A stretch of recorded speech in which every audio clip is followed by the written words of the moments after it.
The ones that tell you they're millionaires, those are the ones you have to be careful. I was the only wholesaler in the industry with a Rolls Royce. It's a circus. Yeah, 100%. Right? There's people lie, people cheat, people steal. Get the money and it's right on cue. Keep the duffel bag up inside my coupe. Hold a couple racks, tell them I love you. You wanna be a boss, do it like I do. Yeah. Get that money, I'ma flex. I get that money, I'ma flex. I get that money, I'ma flex. You now rocking with the best.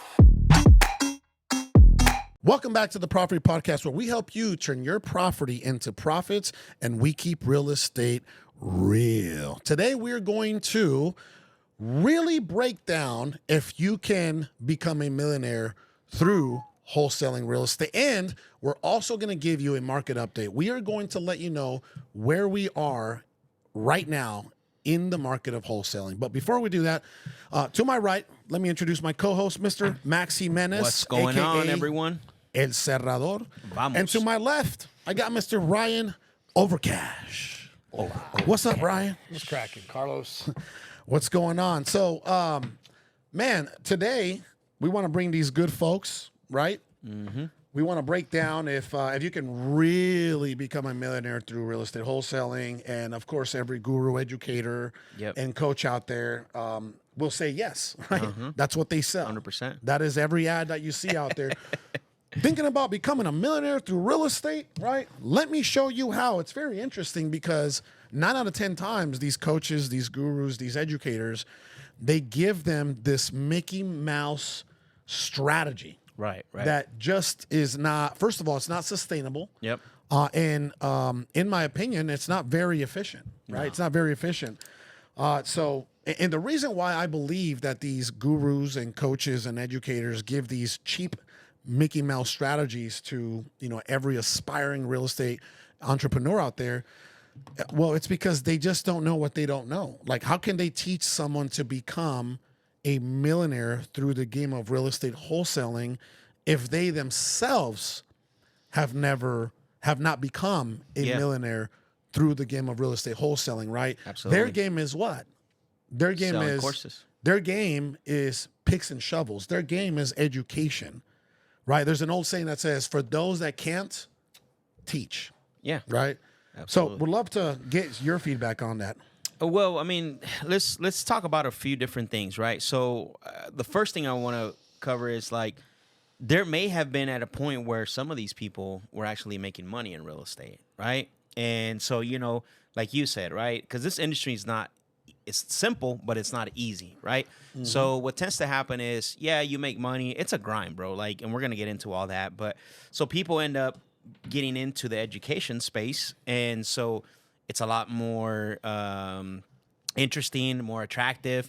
But however, this industry changes so fast because there's a lot of variables, right? We're constantly running the business based on percentages and personnel, and like this is one of the businesses where little slight thing changes, your whole business can go south, including up to the market change. And what happens with a lot of these gurus that you're speaking of is they don't know how to, they don't ever adapt, they don't ever change because they're not in the business anymore. So they continue to teach old stuff and old ways, and so therefore, without giving the results for those that buy into those programs. Mr. Ryan, what do you see people out there, especially on the education side? Do you see a lot of them selling just very hard to attain dreams? Yeah, 100%. I think this industry, more than most industries that I've been involved in, I don't know all the industries, but this is a big one that's not regulated at all. I've mentioned before, I come from the securities industry where we had FINRA to answer to, the SEC to answer to. Before FINRA was even created, it was the old NASD. And so there was a lot of regulations, a lot of things. Your career was on the line for any misleading, anything, because we had a fiduciary responsibility. Yeah. Right. And here in wholesaling, in real estate, like there's no, besides a realtor, there's nothing holding somebody accountable to being ethically and morally correct. And so they're taking advantage of that. Until that happens, they're just, preying on weaklings. Well, think about it, right? For decades, up until I would say a few months ago in specific states, do you need a license to wholesale real estate? You don't. You did it, yeah. No. You don't. And you still don't need a license to wholesale real estate in 90% of the states, maybe 95% of the states in the country, right? Right. So you're right. You know, there is no regulation, right? There's very little compliance. Yeah. Wild West. It is the wild west, and a lot of it is dependent on the principles or the integrity of the operator. Correct. Right. Yep. Of the wholesaler. Yeah. And as you all know, I mean, it's a circus. Yeah. 100%. Right. There's people lie, people cheat, people steal. You know, there's and we're starting to see a little more of these individuals become exposed on social media, and rightfully so. In my opinion, I feel like everything done in the dark should be out in the light at some point. Correct. Yep. Right. And time has a way to expose and reveal a lot of these things that are done in the dark. Absolutely. Like if you're intentionally out there scamming people, deceiving people, Yep. right? Not fulfilling on what you said you were going to do. Absolutely. I think people need to know about it. Yeah. Because next thing you know, right, there's 30, 40, 50 million. I mean, look what happened in the e-commerce space. Yeah. You know, there was people even like myself that in 2019, I was out there specifically saying, hey, do not trust this individual, that individual, this individual. You know, I felt like it was my duty to protect people at some point in 2019. And then what happened was it turned into like a 50-50 thing. Yep. Where like 50% were like, oh man, he's a hater. And then the other 50% was like, okay, I'm gonna take your word and I'm gonna really do my due diligence on these individuals. Yep. Well, guess what happened to the other 50% of people that called me a hater in that space, right? Yeah. They were out of 30, 40, 50, 60, $80,000 in some cases through this industry. Yeah. Yeah. And next thing you know, you fast forward 2 years, that individual ran off with $30 to $40 million. Right? Why? Yeah. Why? Because we don't want to step up and do what's right. Yeah. You know, we don't want to step up and, you know, we don't want to be involved in drama, or we don't want to, you know, get into confrontations online. And I understand that. Yeah.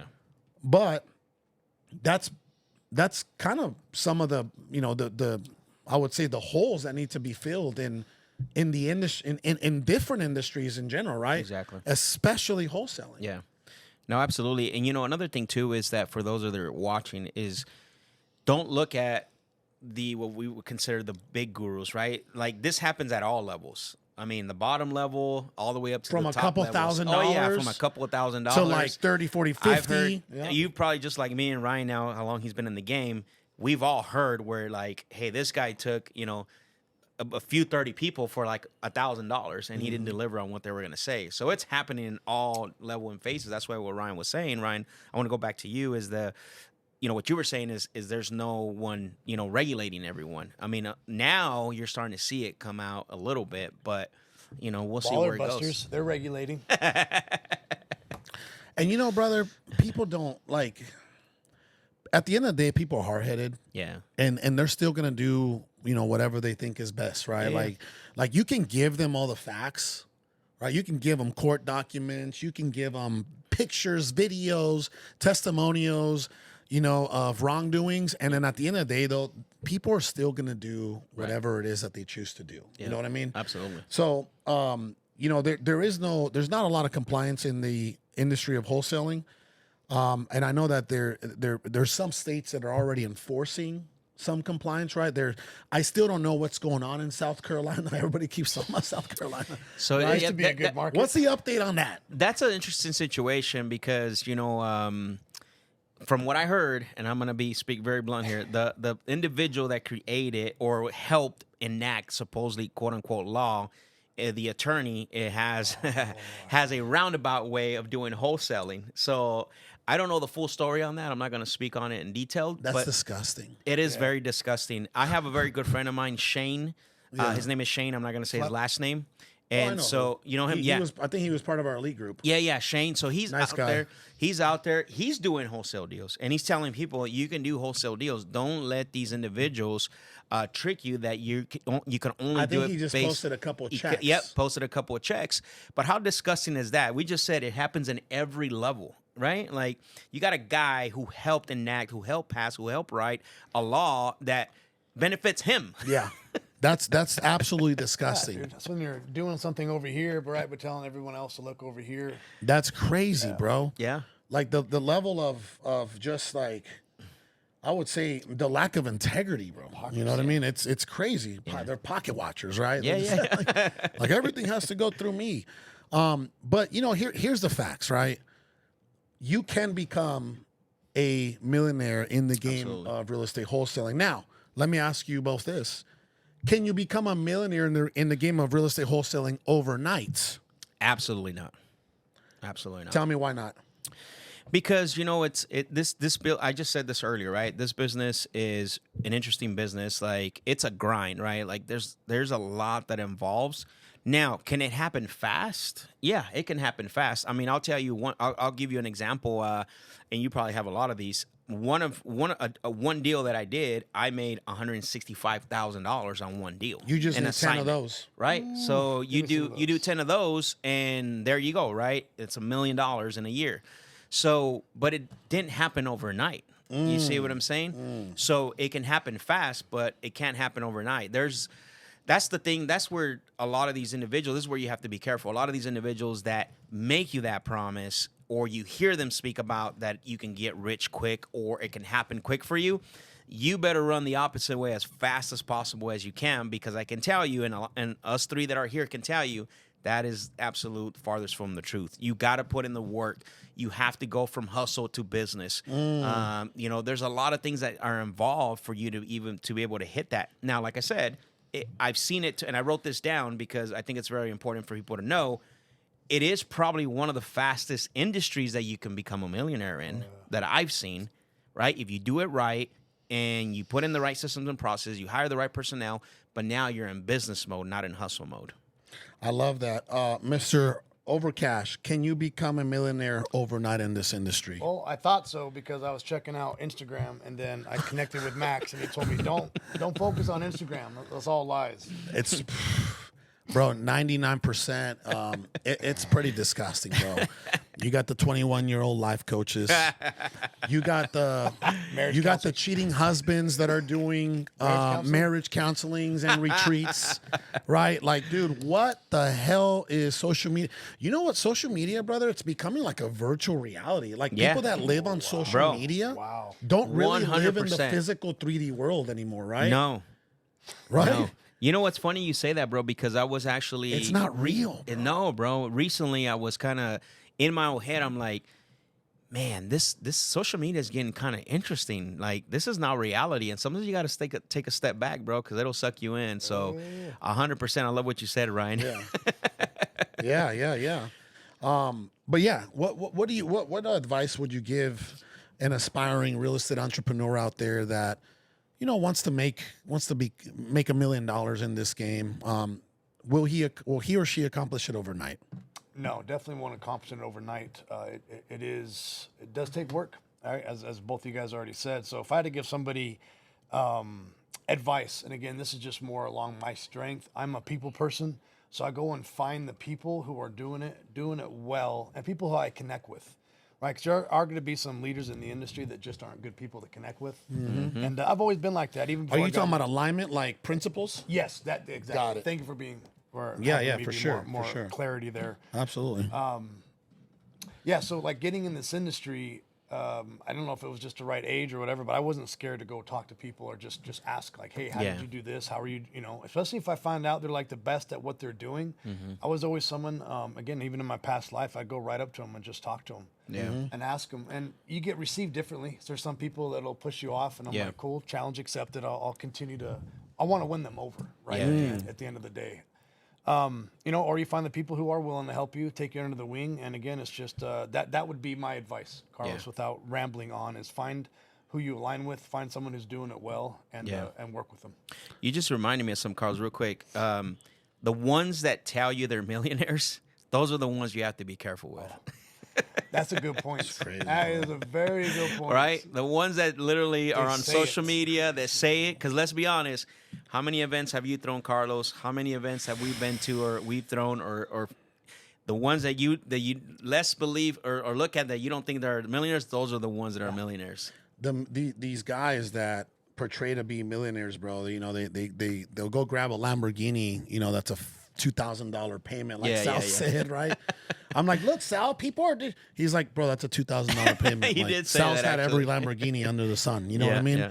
Right? And it's true. You know, I've noticed that the people that are out there actually, like when Sal and I got our supercars, right? When we got our supercars, we didn't do it to impress anybody. Yeah. Bro, we did it because that's what we want. We had the money. Like we delayed our gratification for years, by the way.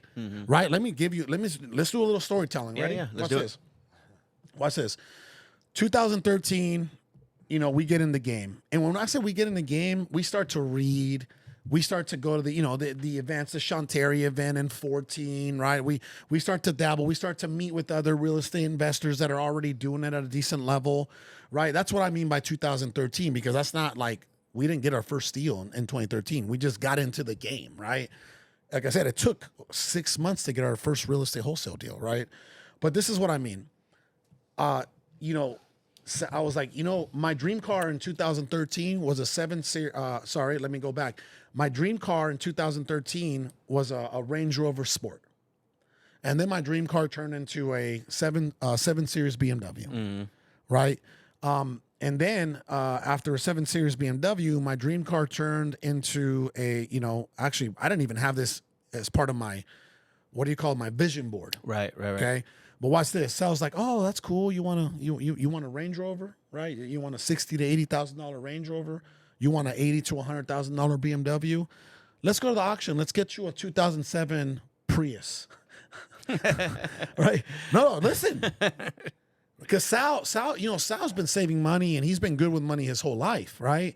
And me, you know, I'm a Mexican who's never had anything. Right? I come from poverty. So what did I want to do as soon as I started seeing some money? Throw a party. So you know, like my buddy Keith Everett out in Atlanta said, man, I just wanted a ball, right? I was like, yo, Keith, why you spend all that money, bro? He's like, I just wanted a ball, right? It's something that a lot of people that come from a neighborhood the way that I come from and poverty the way that I come from, as soon as we get a little bit of money, we want to go and we want to get all the things we've dreamed of, right? Yeah, of course. So Sal's like, no, bro, you're not. Oh. A Porsche Cayenne was after the 7 Series BMW. Yeah, right. My dream car was a Porsche Cayenne, right? So again, Range Rover, BMW 7 Series, and the Porsche Cayenne. That was my last. That's where my dream car vision ended, right? Watch this. This is how you know if you delay your gratification, right, in the game of real estate, you will have much bigger than you ever imagined. Yep. So I was like, oh, that's great, bro, but you know, we need to invest everything we have back in. You're going to pay yourself $5,000. I'm going to pay myself $5,000 a month. Yep. And we're going to invest everything into the business. Okay. So I was like, man, why is he doing that? Like, we're making 6 figures a month. Like, I can't even pay myself 10. Right. So, okay. So he's like, as a matter of fact, let's go get you a very reliable vehicle. Takes me to the car auction. Right. And I'm sorry, it wasn't an 07 Prius. It was a 2011 Prius. Okay. And it was a pretty clean Prius. I brought it with like 135,000 miles. You really did buy the Prius? I sure did. I had a Prius for I've 4 had years. 3 different Priuses already. Watch this. You're too big for Priuses, bro. I know, bro. Jeez. I know. I look like the Incredibles dad when he got that little car, right? With the little car, right?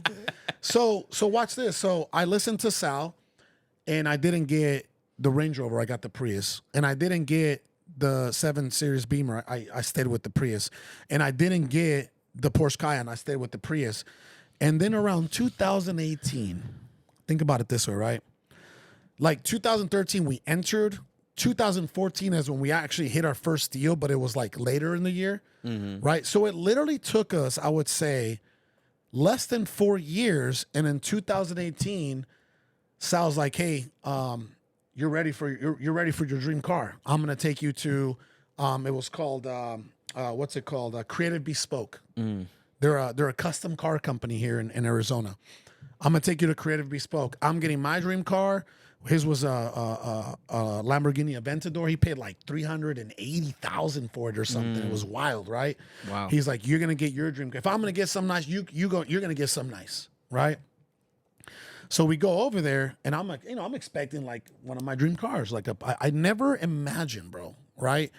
We get into the what do you call it, the show, the little showroom, Yeah. and then boom, he's like, that's it right there. And this is a big body, like custom made one of one Rolls Royce Wraith, right? And I'm like, bro, I didn't even know what these things really were. Yeah. Like I only heard them through like when I was back then when I was listening to rap. I heard people mention the word Wraith, but I never actually even looked into it. Right, I heard people mention the word Rolls Royce Ghost, and I saw what that was because Sal had one before. That's right. Because of you, bro. That's a Ghost, right? Yep. That's a Ghost. Yeah, that's bro, beautiful car, right? Ready? So I'm like, okay. I'm like, bro, what is this? He's like, this is a Wraith, and I'm like, a Wraith? How do you even spell that? And he's like, yep. And he goes, it's about $250,000. You're ready. We got the money. We got the reserves in the business. You got your reserves on the personal.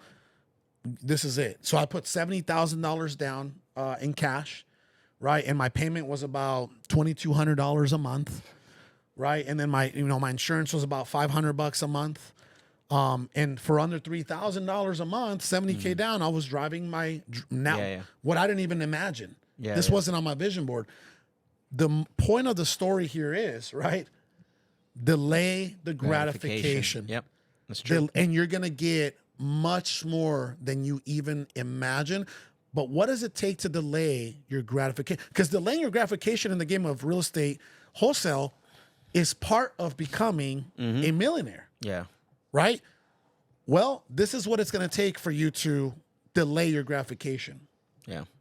Discipline. Yep. It's going to take massive discipline. Yeah, right? Because a lot of us, we make a little bit of money, and it's burning a hole in our pockets. 100%. And you might have people that are listening, that are watching, and there's like, well, what is that time of delayed gratification, right? Because, like, it depends, your growth. It depends where you are. What are your goals, right? Because like your timeline and my time is going to be different than Ryan's, right? And so we all have a different timeline. The one thing that you don't want to get caught up in is trying to, gratify yourself just to impress others. 100%. That's the one thing that's going to get you in trouble in this game. Like, and far away from being a millionaire. You're going to get into debt. You're going to get into some bad habits. You're going to get into bad situations that they're going to deter you from the goal, which is to become a millionaire, right? I've seen it. We've all seen this story, right? Where someone makes, I'll take that assignment fee that I made, right? I felt good. That's a big chunk of money. It's in my bank account, right? But I'm not going to go now. I feel good that I have that money and go and go get a car like that, right? Because I know I'm not there yet. Me neither. You know what I mean? Well, not even that, but that's actually considered appetite, not hunger. Yeah. What's the difference between hunger and appetite, right? Hunger is what the body needs, when the body needs food. Appetite is when you want food. Yeah. You see what I'm saying, right? Hunger and appetite. So go ahead. And then we're dropping some dimes today, by the way. And then you want to, what the other thing to add to that is that one thing I'm learning, Ryan's taught me this a lot, is that food should not be for enjoyment, it should be fuel. Ooh, that's right, baby. Hit that oof button, bro. Hey, I'm on the Ryan nutrition plan right He's now. like, you shouldn't enjoy food. It should be fuel. That's it. Yeah, for your That's body. it. That's right? it. He's right. So going back to what I was saying is that, most people in that scenario would have went and got themselves into debt. 100%. Right? And so, look, I've been delaying gratification for years, but I know my goals. I know where I want to be at. I know what I want to do, and I know that it's coming and it's going to happen. Well, let me ask you all this. In 2018, right? Were you in the game yet in 2018? Yeah, getting into. No? Not yet. Bro, in 2018, I was the only wholesaler in the country. I was the only wholesaler in the industry with a Rolls Royce. Think about that. Think about that. Yeah. Bro, let's take it even a step farther, right? And this is, by the way, praise God, this is not to brag. This is just, these are just facts, right? Right. Bro, not only was I the only wholesaler in the industry with the Rolls Royce, I was the only Mexican in the real estate industry, the wholesale industry, with the Rolls Royce. So that was eye-opening for many people. Yep. Does that make sense, right? Yeah. Like, and you know what's funny? I didn't buy it to open up other people's eyes. Yeah. I bought it because it was time. Yeah. It was my first, like, going to Hawaii in 2016 was like my first little, what do you call those when you treat yourself to something just to, right? It's like these little, I don't know what they call it. It's like my little trophy, right? It's like, hey, I'm gonna give myself a little trophy. Going to Hawaii in 2016 was my first little trophy, right? Going to Hawaii in 2017 was another trophy, but grabbing this in 2018 was a trophy, right? It was a trophy for me to just to make me feel like, okay, I'm headed in the right direction, right? But there's a key word that you said there, though, is you were ready. That's right. That's huge. Financially, I was positioned. Yeah. Business-wise, right? Reserves were already there. Personal reserves were already there to the point where they didn't even ask me for a down payment. They were like 10, 20K. I was like, no, let's do 70. Yeah. You know what I mean? Yeah. So anyway, I positioned myself through delayed gratification. But once again, I did not buy that vehicle for external validation. And what ended up happening organically was people were like, who the hell is this Mexican that is driving around in a Rolls Royce doing real estate wholesaling? Right. And then what happened to the events? Yeah. Everybody started to, they were like, because I wasn't one of these educators and gurus that they show off the fruits, right? The smoke and mirrors, right?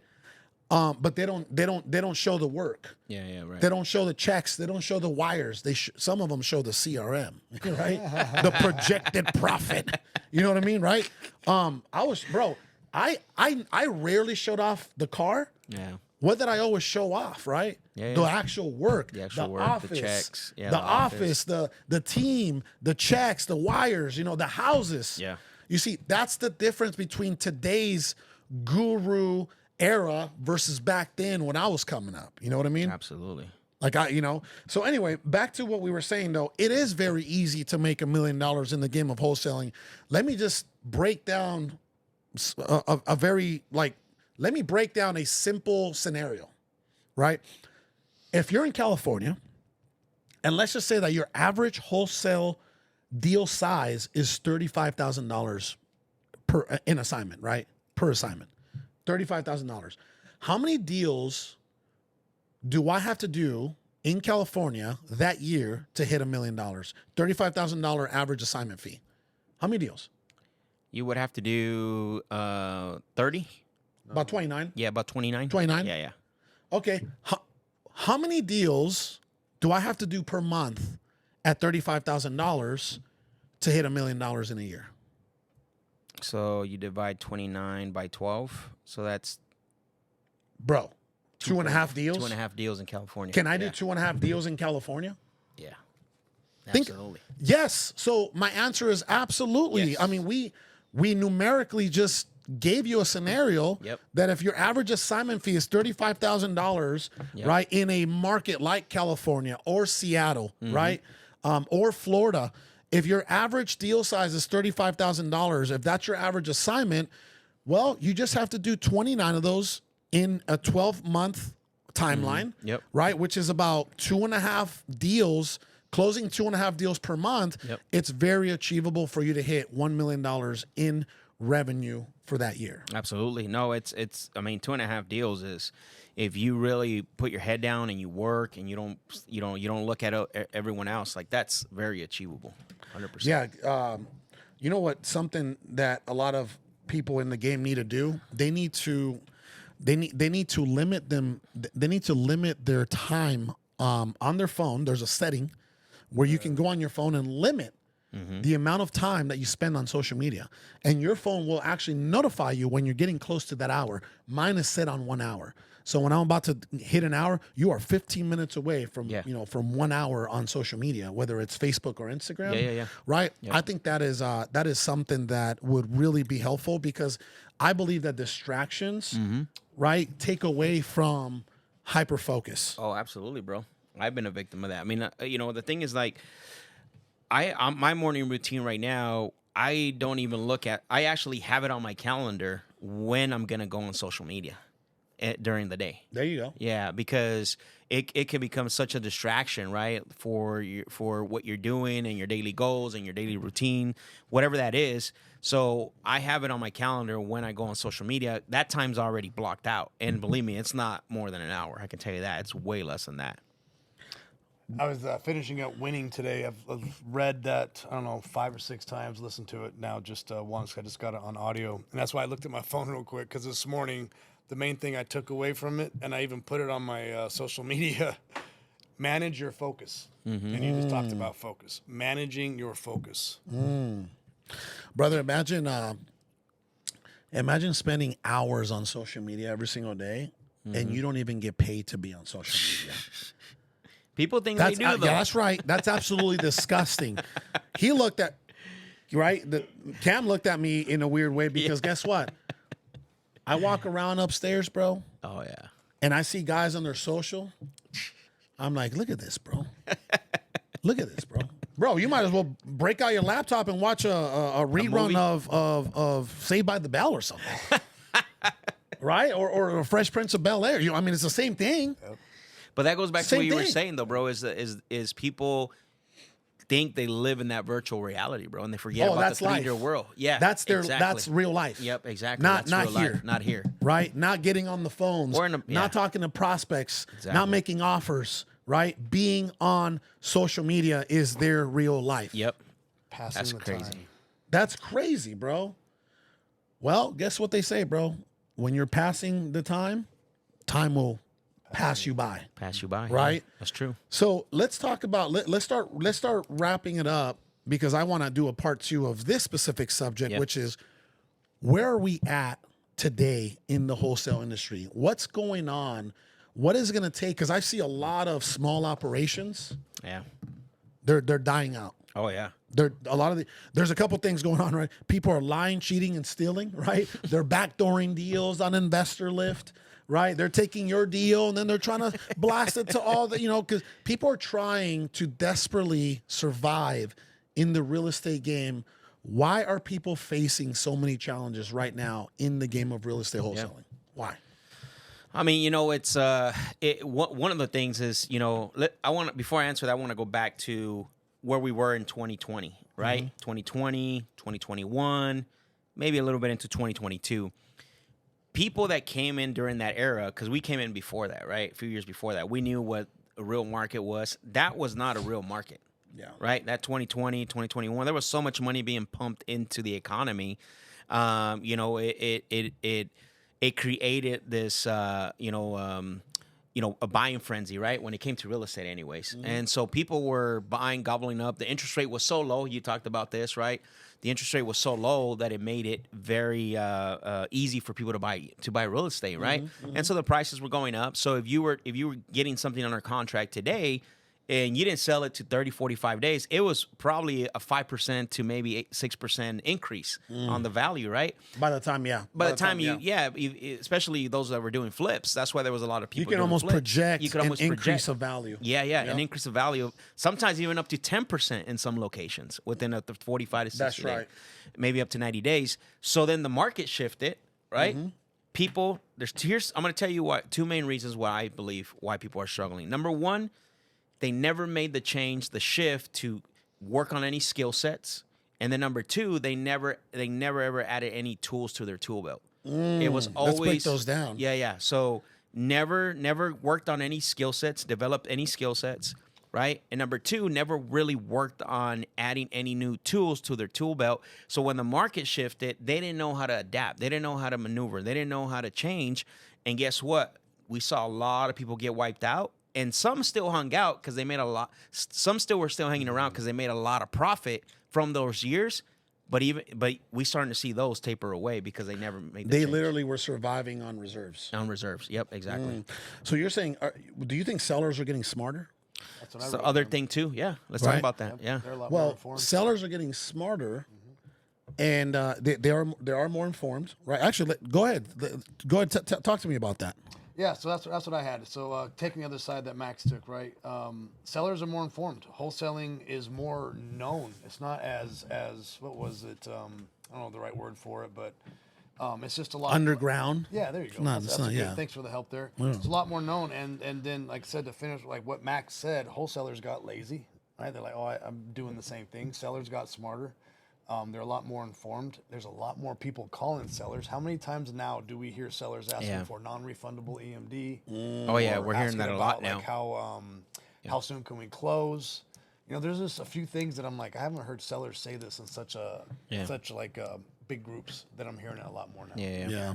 Well, you know, it's here's the thing. Going back to what we're talking about, you know, with I don't want to go back to that conversation, but just to hit on the point about gurus, you know, obviously they don't ever change their strategy. No, right? it's been the same for 10 or 20 thing, years. Right? Yeah. So I posted, it was one of our team members, and they were dialing a seller, and they were using the script, and somebody who recognized the script said, "Oh, you make changes to it."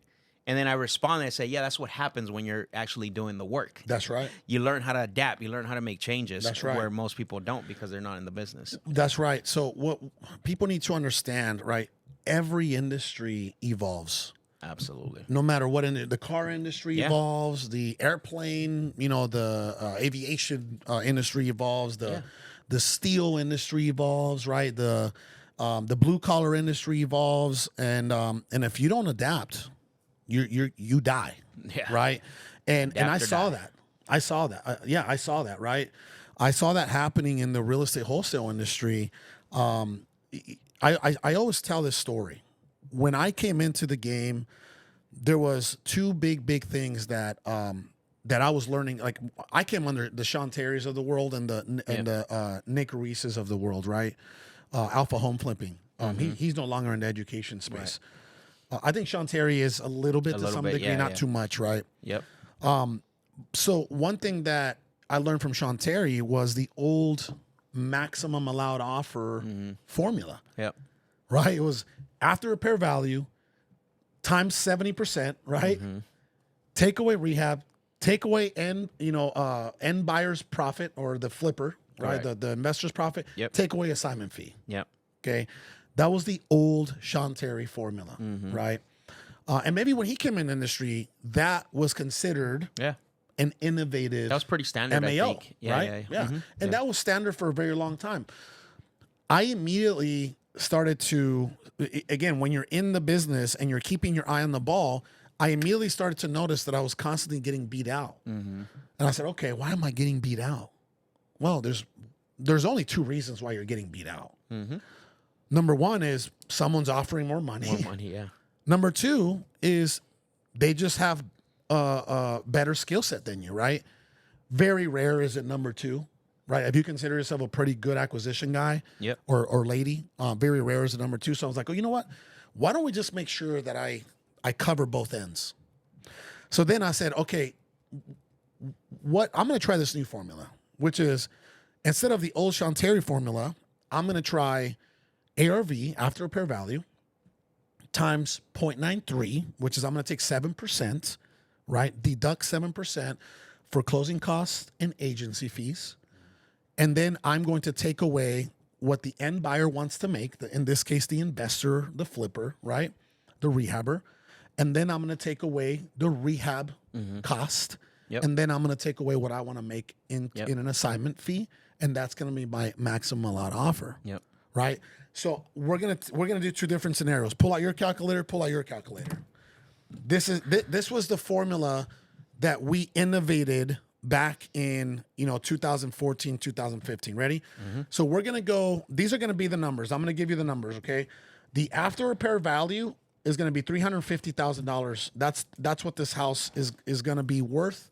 Right? The market value after the repairs are done. Okay. Right? $350,000. It's going to need $30,000 in repairs. Got it? Yep. Okay.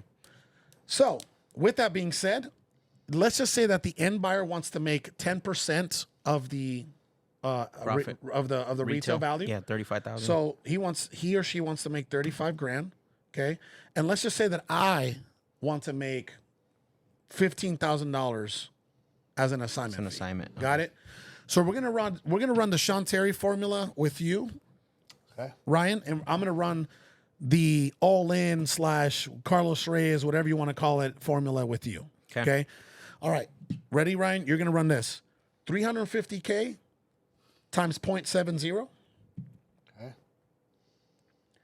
Take away $30,000 in rehab.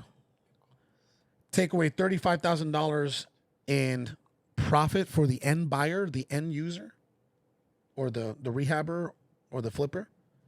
Take away $15,000 for me, the wholesaler. What do I got? Your MAO 165,000. All right. So I'm offering 165,000 on a $350,000. Right. Okay. Ready? Now we're going with you. Yep. All right. This is going to be the other MAL. Yep. Right. Okay. 350,000 times 0.93. We're going to take away 7%. Right. Take away $30,000 rehab Oh, hold on. So 350,000. times 0.93. Mm-hmm. Take away. That's the 7% for agency fees and closing costs. Yep. Take away $30,000 rehab fee. Okay. Take away $35,000 profit for the investor. Yep. And take away $15,000 for me, the wholesaler. What's my MAO there?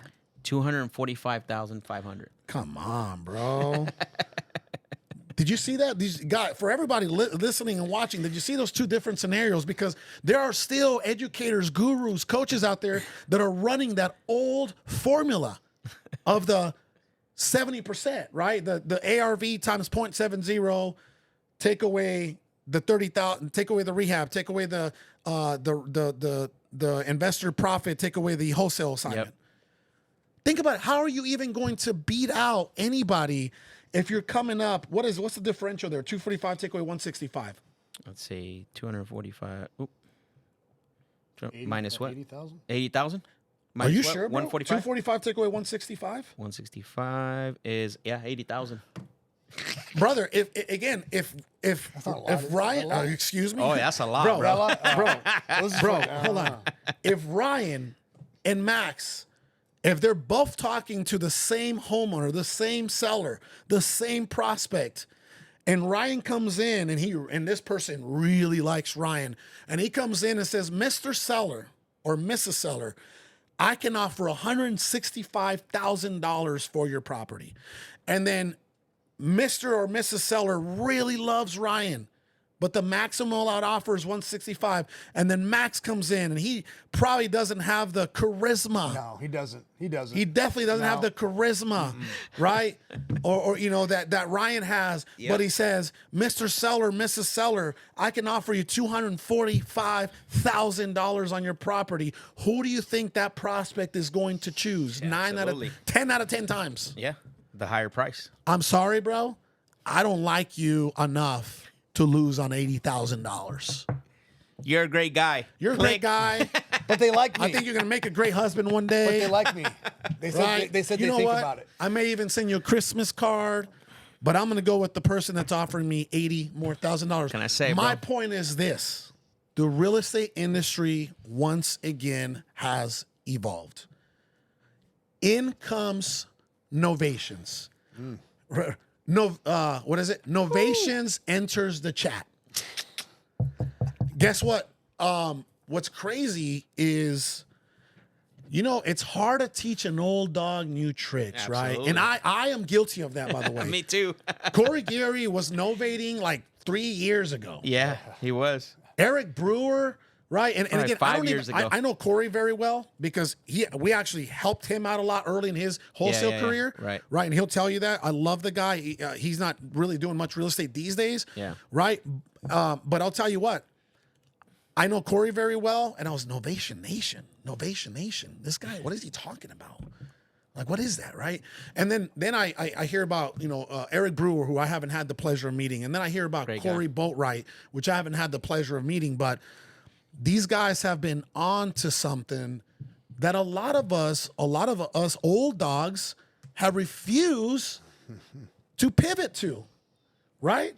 Because when they brought this, hey, bro, you know, real estate wholesaling is headed towards novation. Yeah, real estate yeah. wholesaling, we're like, we'll do the cash offers, bro. We're good. Yeah. You know what I mean? A lot of people.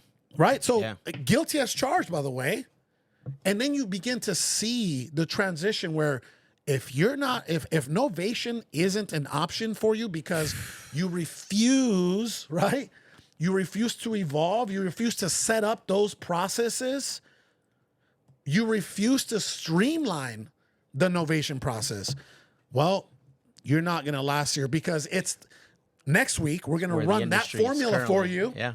We're going to run the cash offer formula versus the novation formula for Yep. you so that you can see vividly, like you saw today with the 2 different MAOs that we ran, how there was a differential of $80,000. It's happening again, and it's coming in the form of novations. Would you guys agree? No, 100%. I love that we're going to end it here because we're going to get into where the industry is currently, and that's the big piece of where we're at. Absolutely. Novations. Yeah. Ryan, when did you start hearing about novations and just because I know you've now have streamlined the process pretty good, right? Yeah. On novations. When did you just say, dude, if I don't learn this, if I don't streamline this process, I'm not gonna be winning in this industry? When? Yeah, I'd say probably, I don't know, 6 months ago. There you go. Look at that, 6 months ago, Yeah. right? So, and that's what I began to see across the country with, I'm like, dude, what? Yeah, my buddy's like, yeah, bro, we made 260,000 in the last month, and half of that was novations. I was like, what? And every successful real estate wholesale operation out there right now is running around a 50-50. Yeah. Which means 50% cash offer, 50% You have to. novation. So that's what we're going to break down next week. We're going to get into novations. And we're going to talk about how to pitch it. Yeah, and what'd you say? We're going to talk about how to pitch it, maybe. Ooh, That- we that's might not give free. away. That can't be a free episode. We might bro. give away some of our sauce, right? We might Yeah. give away some. But I'll tell you what. What we do want to do today is give away all kinds of sauce. If you click on the links below us, you can get our contracts, you can get our scripts, you can get our book, you can get our course at 0 charge. So for anybody that's tuned in, listening, this is your only fee for all the sauce that not only are you getting here, but on the links down below. If you haven't subscribed, what are you waiting for, right? Yeah. If you haven't commented and interacted with us, what are you waiting for? Let us know that you're enjoying these episodes, right? And more importantly, please share this with people that you feel would really or could really use this education, right? Until next time, we're out.